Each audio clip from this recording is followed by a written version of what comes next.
Shalom saudara, salam jumpa kembali dalam kasih Tuhan kita Yesus Kristus. Banyak pengkhotbah bermunculan. Lalu apakah yang mereka khotbahkan memang adalah Injil atau ternyata sisi khotbah tersebut malah dijadikan momen untuk mempromosikan gereja dan pelayanannya? Simak video ini agar saudara paham.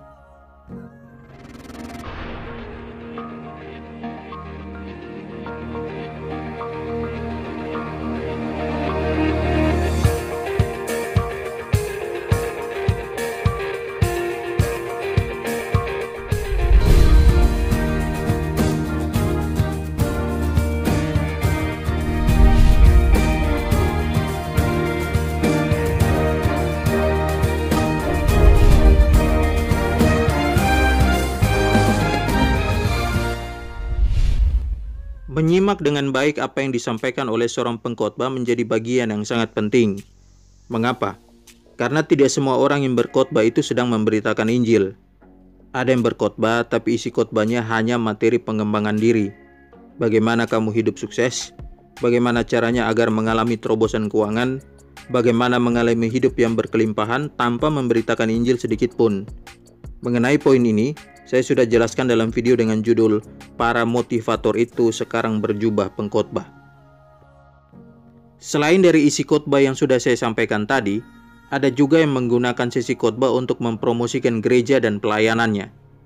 Sebenarnya tidak salah jika kita memberikan info kepada pendengar khotbah tentang gereja dan pelayanan kita, tapi jangan sampai mendominasi durasi khotbah juga dengan cara yang salah. Contohnya, dalam khotbah menegur seorang pendeta dari denominasi lain yang melakukan kesalahan. Setelah menyinggung rentetan kesalahan, lalu ditutup dengan kalimat demikian. Kalau di gereja yang saya pimpin atau di denominasi saya, pasti disiplin gereja yang dijalankan tidak seringan itu. Pertanyaannya sederhana. Tidak cukupkah menegur kesalahan yang dilakukan pendeta dari denominasi lain dengan Alkitab saja? Hingga harus membandingkan antara gereja yang Anda pimpin dengan gereja lain? Apa yang menjadi motivasi Anda dalam memberi teguran ketika ada pendeta dari denominasi lain melakukan kesalahan? Agar orang itu bertobat? Atau supaya orang lain tahu bahwa pendeta yang melakukan kesalahan dan gereja yang dipimpinnya sekaligus denominasi yang menaunginya tidak sebaik gereja yang Anda pimpin juga denominasi Anda? Berhati-hatilah agar Anda tidak jatuh dalam dosa kesombongan. Berapa banyak dari Anda yang pernah mendengar seorang pengkhotbah berkata, "Tahun ini saya sudah berkhotbah di beberapa benua. Saya sudah berkhotbah di depan banyak pejabat." Lalu mulai menceritakan bagaimana perjalanannya ke tempat-tempat besar dan pertemuannya dengan orang-orang terkenal tersebut tanpa sedikit pun menyampaikan apa yang dia khotbahkan di sana.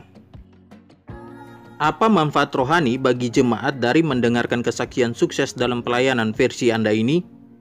Mungkin sekali mereka akan kagum terhadap dirimu dan bisa juga akan meracuni pemahaman mereka bahwa standar kesuksesan pelayanan dari seorang pelayan Tuhan adalah keliling dunia dan berkhotbah di hadapan orang-orang terkenal.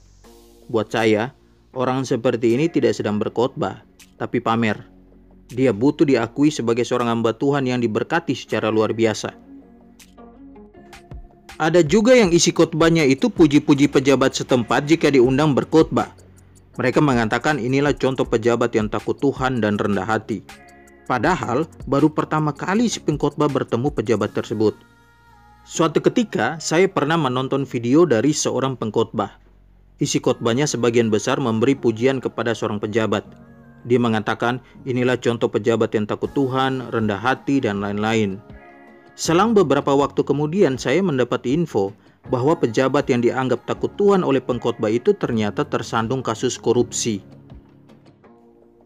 Lagi-lagi buat saya apa yang disampaikan itu bukanlah khotbah, tapi pengajuan proposal agar diundang lagi atau paling tidak akan direkomendasikan oleh pejabat tersebut ke tempat-tempat besar lainnya. Sekarang, khotbah yang benar itu seperti apa?